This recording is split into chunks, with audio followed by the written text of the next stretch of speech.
We also won again another Confederation Cup at the time. So this is it. My era was a good time, but Presque détruit. C'est ainsi que Marcel Desailly décrit son état aujourd'hui, dans une confession qui a secoué le monde du sport et au-delà.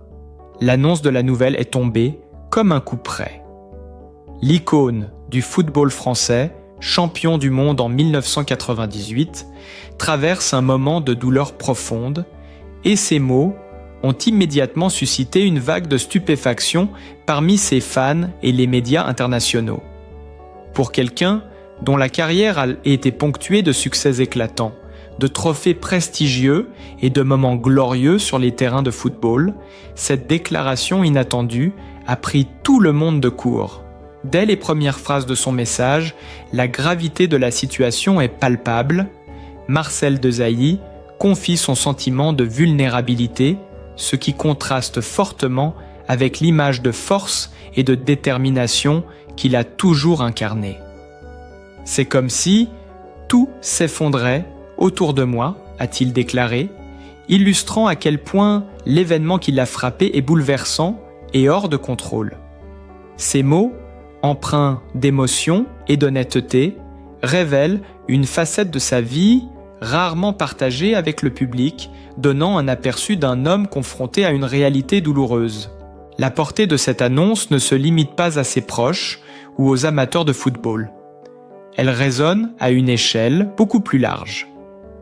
Les réseaux sociaux se sont enflammés, les commentaires affluent de partout et chacun semble vouloir témoigner de son soutien à celui qui a marqué l'histoire du sport.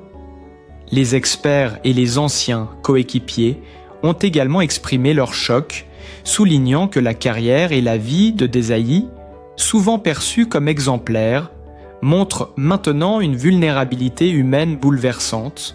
Dans cette vidéo, nous allons explorer en détail ce qui a conduit Marcel Desailly à se sentir presque détruit, examiner l'impact émotionnel de cette annonce sur lui et sur ses proches, et comprendre pourquoi cette confession a provoqué un tel émoi auprès du public. Chaque mot qu'il prononce, chaque geste qu'il partage, révèle non seulement la profondeur de sa souffrance, mais aussi la force silencieuse qui continue de le soutenir dans ce moment difficile. Préparez-vous à découvrir une facette de Marcel Desailly que peu ont eu l'occasion de voir et à comprendre pourquoi cette nouvelle a bouleversé ses fans dans le monde entier. Aujourd'hui, Marcel Desailly se retrouve pris dans un tourbillon qu'aucun stade ni aucun trophée n'aura jamais préparé. Les documents officiels s'empilent sur son bureau. Chaque lettre d'avocat, chaque avis de redressement fiscal pèse comme un adversaire invisible mais redoutable. Ses yeux, autrefois concentrés sur le ballon, trahissent désormais la fatigue et la tension accumulée. Les souvenirs des stades bondés et des cris de supporters contrastent douloureusement avec le silence pesant de son appartement, où chaque pièce semble lui rappeler la fragilité de sa situation actuelle. L'ancien capitaine des Bleus, connu pour sa force mentale et son calme olympien, se trouve maintenant confronté à des batailles qui échappent à tout contrôle. La perte progressive de ses activités professionnelles ajoute une pression financière insoutenable et la perspective d'un procès pour la reconnaissance d'un enfant ravive des émotions qu'il pensait enfouies. Chaque déplacement, chaque réunion, chaque conversation avec ses conseillers est désormais teintée de prudence, comme si l'ombre de l'incertitude planait au-dessus de lui à chaque instant. Dans les rues de Londres ou de Milan, Desailly passe inaperçu pour le passant lambda. Mais à l'intérieur, chaque pas semble lourd de conséquences. Ses gestes, autrefois assurés sur le terrain, traduisent aujourd'hui une attention extrême à chaque décision. Les flashs des photographes ne captent plus seulement le héros des victoires passées, ils exposent un homme en proie à l'angoisse, un monument du football vacillant face à des réalités bien plus cruelles que n'importe quelle défense adverse. Pourtant, Même au cœur de ce tumulte, Desailly continue de porter son nom avec dignité. Les souvenirs de Marseille, du Milan AC ou de l'équipe de France surgissent comme des éclats lumineux dans l'obscurité. Le moment où il a soulevé la Coupe du Monde, la communion avec ses coéquipiers, le respect silencieux des adversaires, ces instants sont aujourd'hui des refuges. Mais ils rappellent également à quel point la chute semble vertigineuse pour un homme qui a tant donné au football et au public. Chaque jour, Marcel affronte non seulement les dossiers, les tribunaux et les obligations financières, mais aussi le regard des fans et des médias qui scrutent chaque mouvement, chaque mot, comme s'ils voulaient comprendre comment un titan peut vaciller. Dans ce récit, la puissance d'antan se mêle à la vulnérabilité du présent et le contraste est saisissant. L'homme qui a inspiré une génération entière doit maintenant puiser dans des ressources invisibles pour tenir debout, et chaque moment semble une lutte silencieuse mais intense. Les chiffres, qui autrefois semblaient lointains et abstraits, sont devenus pour Marcel Desailly un poids quotidien, tangible à chaque instant.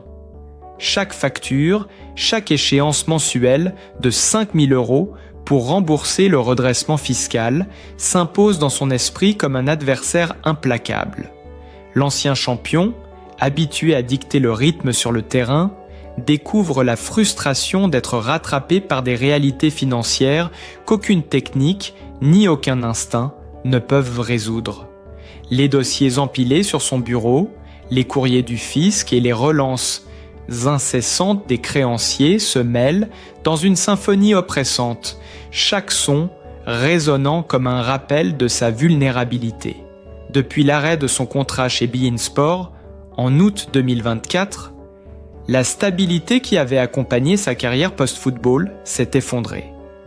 Les mois où il percevait 8 600 € semblent désormais appartenir à un passé irréel, presque imaginaire, où la vie coulait avec fluidité et confiance. Les dettes s'accumulent, chaque chiffre sur les relevés bancaires provoquant un frisson de tension. L'impression que, malgré tout son mérite et sa gloire passée, le sol se dérobe sous ses pieds. Et ce n'est pas seulement l'argent qui l'ébranle. Les épreuves personnelles se sont superposées à ce fardeau fiscal, formant un poids doublement écrasant. La pression médiatique, les questions incessantes sur sa vie privée et les jugements silencieux de ceux qui l'admiraient autrefois, comme un modèle de réussite, transforment chaque journée en une lutte intérieure. L'homme qui inspirait respect et crainte sur les pelouses du monde entier se retrouve désormais à affronter des batailles invisibles où chaque décision, chaque mouvement semble déterminant. Marcel Desailly confie parfois à ses proches ce sentiment de perte. « Je ne sais plus comment avancer », dit-il, sa voix trahissant la fatigue et l'inquiétude.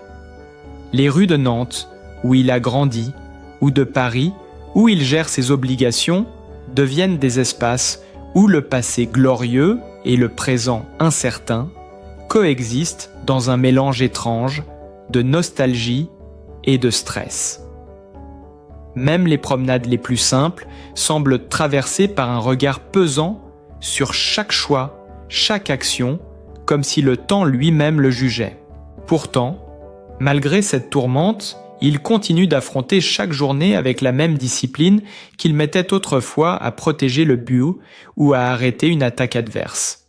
Chaque décision financière, chaque rencontre avec un avocat, chaque échange avec un ancien coéquipier est minutieusement calculé, pesé, analysé, comme si la précision tactique de son passé pouvait lui offrir une lueur de contrôle dans ce chaos. Et tandis que les médias scrutent chaque mot, chaque geste, le spectacle d'un champion, presque ruiné, se déroule sous nos yeux, captivant, troublant et tragiquement humain. La salle d'audience du tribunal judiciaire de Paris, le 10 décembre 2024, était chargée d'une tension palpable. Marcel Desailly, autrefois habitué aux regards admiratifs dans les stades les plus prestigieux d'Europe, se retrouvait désormais sous l'œil scrutateur de juges, d'avocats et de photographes. Les projecteurs de la presse People ne laissaient aucune place à l'intimité. Chaque geste, chaque soupir, chaque regard était disséqué. Lorsqu'il s'avança vers le banc, sa posture, ferme et légèrement tendue, trahissait le poids des mois de stress accumulés. Le test ADN qui confirmait sa paternité d'une fillette de 10 ans, Victoria, semblait avoir bouleversé l'équilibre précaire qu'il tentait de maintenir entre sa vie personnelle et ses obligations financières.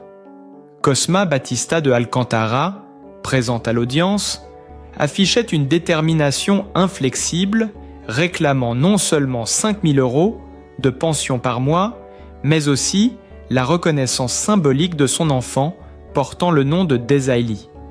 Les murmures dans la salle accompagnaient chaque mot et l'ancien capitaine des Bleus se voyait confronté à une réalité implacable.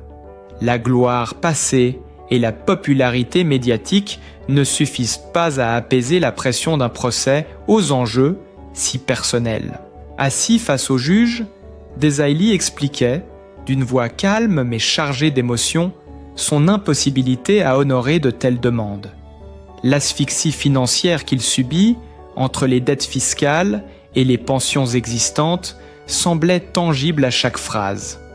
On percevait dans ses yeux le mélange de frustration et de résignation d'un homme habitué à contrôler son environnement, mais désormais impuissant face à la complexité de la justice et des chiffres.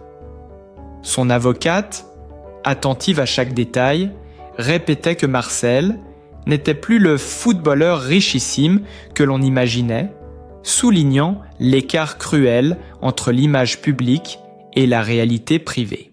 Pourtant, du côté de Cosma Batista de Alcantara, la détermination restait intacte.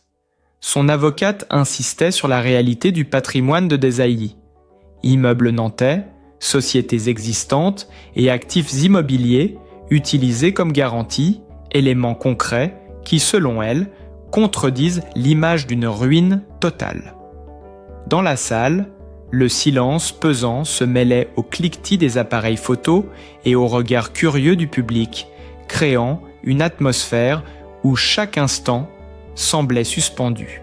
Chaque argument, chaque objection, chaque échange accentuait le drame silencieux. Marcel, qui a autrefois commandé la défense des Bleus avec une autorité inébranlable, se retrouvait désormais face à une adversité qui échappe à toute tactique sportive. Les souvenirs des stades, des victoires et des acclamations des supporters se heurtaient brutalement à cette réalité judiciaire. La gloire passée ne protège pas des batailles de l'intime et des responsabilités parentales inattendues. Le contraste était saisissant, et pour quiconque observait, le spectacle d'un champion confronté à sa propre humanité se déroulait avec une intensité presque cinématographique. Avant que les tribunaux et les chiffres ne viennent obscurcir son quotidien, Marcel Desailly s'était imposé comme une légende incontestée du football mondial. Chaque geste sur le terrain semblait dicté par une précision presque mécanique, une intelligence tactique qui fascinait coéquipiers et adversaires. À Marseille, dès 1993, il fit parler de lui en remportant la Ligue des Champions, démontrant une force de caractère et une maîtrise du jeu qui laissaient les spectateurs bouche bée. Dans le stade Vélodrome, les supporters hurlaient son nom tandis qu'il contrôlait la défense avec une autorité tranquille, inspirant confiance et admiration. L'année suivante, au Milan AC, il confirma son statut de colosse du football européen, dominant les lignes adverses et contribuant à de nouvelles victoires prestigieuses. Les matchs contre la Juventus, le Real Madrid ou le FC Barcelone transformaient chaque rencontre en un véritable spectacle où Marcel imposait son rythme, son timing et son anticipation, anticipant les mouvements comme un joueur d'échecs surdimensionné. Ses interventions, ses tacles parfaitement chronométrés et sa capacité à relancer le jeu avec précision faisaient de lui non seulement un défenseur redoutable, mais aussi un maestro silencieux capable de transformer le cours d'un match. Sur la scène internationale, la gloire fut encore plus éclatante. Lors de la Coupe du Monde 1998, il porta l'équipe de France avec le même calme et la même assurance qui avait fait sa renommée en club. Chaque passe, chaque couverture défensive, chaque motivation donnée à ses coéquipiers témoignait de son autorité naturelle. Les moments décisifs de la finale, lorsque la France souleva le trophée tant convoité, furent immortalisés dans des images et des vidéos qui traversent encore les décennies, gravant son nom dans l'histoire. L'Euro 2000 confirma son statut de légende, son leadership, sa lecture du jeu et sa capacité à gérer la pression dans les moments critiques inspiraient respect et admiration, faisant de lui un modèle pour toute une génération de footballeurs en herbe. Mais au-delà des trophées et des titres, ce qui rend Marcel Desailly inoubliable, c'est son aura sur et en dehors du terrain. Les documentaires et les émissions consacrées à sa carrière mettent en lumière non seulement ses exploits, mais aussi son intelligence du jeu, sa discipline et son engagement envers l'équipe. Chaque séquence de match, chaque entretien télévisé, chaque reportage retraçant ses débuts à Nantes ou ses triomphes internationaux renforce l'image d'un homme qui, par son charisme et son talent, a marqué durablement le football et captivé le monde entier. Dans les rues de Milan ou à Paris, lorsqu'on évoque son nom, on voit encore défiler l'image de The Rock, solide, inébranlable, capable de retourner la situation en un instant.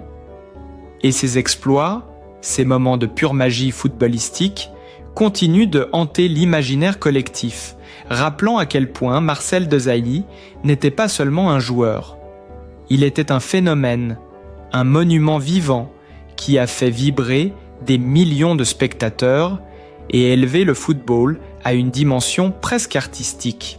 Avant que les stades du monde entier ne résonnent de ses exploits, Marcel Desailly grandissait loin des projecteurs, dans le tumulte et la précarité d'une enfance marquée par des défis constants.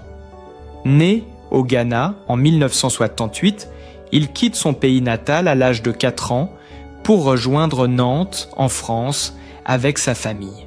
Le contraste entre la chaleur de son pays d'origine et la grisaille des rues nantaises est brutal. Mais déjà, dans ce jeune garçon, se dessine une résilience qui ne le quittera jamais. Les premiers pas dans cette nouvelle ville sont hésitants. L'accent, les habitudes, le regard des autres enfants, tout semble différent et parfois hostile. Marcel s'adapte à force de patience et d'observation. Ses journées sont rythmées par l'école et les activités quotidiennes dans un environnement parfois rude. La modestie du logement familial et la nécessité d'apprendre à se débrouiller seul cultivent en lui une maturité précoce. Chaque sortie dans le quartier, chaque rencontre avec ses camarades devient un petit test, un apprentissage de la vie. Il apprend rapidement à défendre sa place, à se faire respecter non par la force, mais par l'intelligence et la détermination, qualités qui formeront plus tard l'essence de sa personnalité sur le terrain. C'est à Nantes que le football entre véritablement dans sa vie, comme une échappatoire et une source d'espoir. Dans les ruelles et les terrains vagues, le ballon devient son confident et son professeur. Déjà, sa taille imposante et sa force naturelle impressionnent les enfants plus âgés, mais ce n'est pas uniquement la puissance qui attire l'attention, c'est sa capacité à anticiper le jeu, à voir les mouvements avant qu'ils ne se produisent, à se positionner avec un sens inné de la stratégie. Les premiers matchs improvisés sur les terrains en terre battue témoignent d'une intelligence du jeu qui dépasse son âge et un calme qui étonne même les adultes qui passent par là pour regarder. La famille de Marcel, consciente de son talent, l'encourage à intégrer le centre de formation du FC Nantes. Les déplacements fréquents, les entraînements exigeants et les compétitions commencent à rythmer sa vie quotidienne. Il se lève avant l'aube, enfile ses chaussures usées et parcourt les rues de Nantes pour rejoindre le club, souvent seul, souvent en silence. Chaque effort, chaque foulée sur le bitume, chaque jongle dans les jardins publics forge une discipline et une endurance qui ne seront jamais ébranlées, même face aux obstacles les plus difficiles de sa carrière future. Mais cette enfance n'est pas seulement faite d'efforts et de sacrifices. Elle est aussi ponctuée de petits moments de bonheur fugaces. Les rires avec ses amis sur les terrains improvisés, les encouragements de certains voisins qui reconnaissent déjà son potentiel, les premières victoires lors de tournois locaux. Tout cela nourrit sa confiance et sa passion. Ces instants, bien que modestes, constituent pour Fetub la base d'une motivation profonde et durable, un moteur invisible qui le propulsera vers les plus grands sommets du football mondial. Les premières blessures, les défaites, les frustrations sur le terrain sont autant d'épreuves que Marcel apprend à surmonter très tôt. Il développe un mental d'acier, une capacité à analyser, à anticiper et à corriger ses erreurs, qualités qui feront de lui, plus tard, le pilier de la défense de Marseille, de Milan et de l'équipe de France.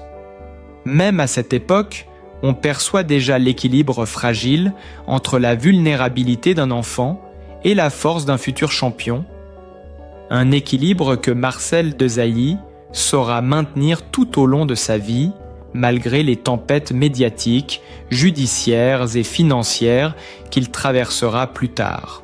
Chaque souvenir de cette jeunesse difficile, chaque instant passé dans l'ombre de Nantes, façonne sa vision du monde et du football. L'homme que les spectateurs admireront pour son calme, sa lucidité et sa puissance sur les terrains, s'est forgé dans les ruelles, les terrains vagues et les matinées glaciales de son enfance. C'est là, dans ce quotidien empreint de simplicité et de rudesse, que Marcel Desailly a appris à tenir tête à l'adversité, à canaliser sa force et à transformer chaque obstacle en une étape vers la grandeur. En dehors des stades et des projecteurs, la vie de Marcel Desailly se construit autour de sa famille et de ses proches. Père dévoué, il partage son quotidien avec plusieurs enfants issus de différentes relations, chacun occupant une place particulière dans son cœur et dans son emploi du temps. Malgré les obligations professionnelles et les contraintes liées à sa notoriété, il cherche à maintenir un équilibre, à être présent pour les moments importants, des anniversaires aux simples instants de complicité à la maison. Son foyer, souvent situé dans des quartiers calmes de Paris ou de Nantes, reflète à la fois la discrétion et la stabilité qu'il recherche. L'intérieur est chaleureux, ponctué de souvenirs de sa carrière, trophées, photos et articles de presse qui racontent son parcours, tout en restant un lieu de refuge loin du tumulte médiatique. Les week-ends, on peut l'imaginer partager des repas avec ses enfants, échanger sur leurs projets scolaires ou simplement marcher dans les rues tranquilles, observant leur joie avec un mélange de fierté et de tendresse. Les relations affectives de Marcel ont connu des hauts et des bas, des moments de bonheur comme des épreuves, mais elles forgent aujourd'hui un homme attentif et réfléchi. Les maisons qu'il occupe ne sont pas seulement des lieux de confort matériel. Elles incarnent un espace où la vie familiale reprend le dessus sur les obligations publiques. Un sanctuaire où l'ancien capitaine peut être avant tout un père, un compagnon et un homme qui veille sur ceux qu'il aime. Marcel Desailly, au-delà des projecteurs et des stades bondés, est avant tout un homme confronté à des épreuves humaines que nul ne devrait traverser seul. Sa carrière exemplaire, ses victoires mémorables et son charisme légendaire ne doivent pas faire oublier qu'il vit aujourd'hui des moments d'incertitude, de tension et de fragilité. En découvrant sa situation financière difficile, ses batailles judiciaires et les défis liés à sa vie familiale, on comprend que même les plus grands champions peuvent être touchés par la réalité, par des obstacles qui ne connaissent ni trophée, ni gloire passée. Il est important de se rappeler que derrière l'image publique de The Rock se cache un père, un fils et un homme qui méritent compréhension et soutien. Chaque témoignage de solidarité, chaque message d'encouragement, chaque pensée bienveillante contribue à alléger ce fardeau et à rappeler à Marcel Desailly qu'il n'est pas seul face aux tempêtes de la vie. Nous avons l'opportunité de célébrer sa carrière tout en lui offrant notre empathie, notre respect et notre admiration pour la personne qu'il est au-delà des succès sportifs. Si vous ressentez cette admiration et cette compassion pour Marcel Desailly, n'hésitez pas à le montrer. Likez cette vidéo pour témoigner de votre soutien. Partagez-la pour que d'autres puissent découvrir son histoire et comprendre les défis qu'il traverse. Et abonnez-vous à notre chaîne pour suivre de près les parcours inspirants des personnalités qui, comme lui, nous touchent par leur courage et leur humanité. Ensemble, faisons en sorte que la légende du football continue d'être célébrée, mais aussi que l'homme derrière le joueur soit entouré d'amour, de respect et de solidarité. Chaque clic, chaque geste compte et votre soutien peut transformer l'adversité en une lumière d'espoir pour Marcel Desailly.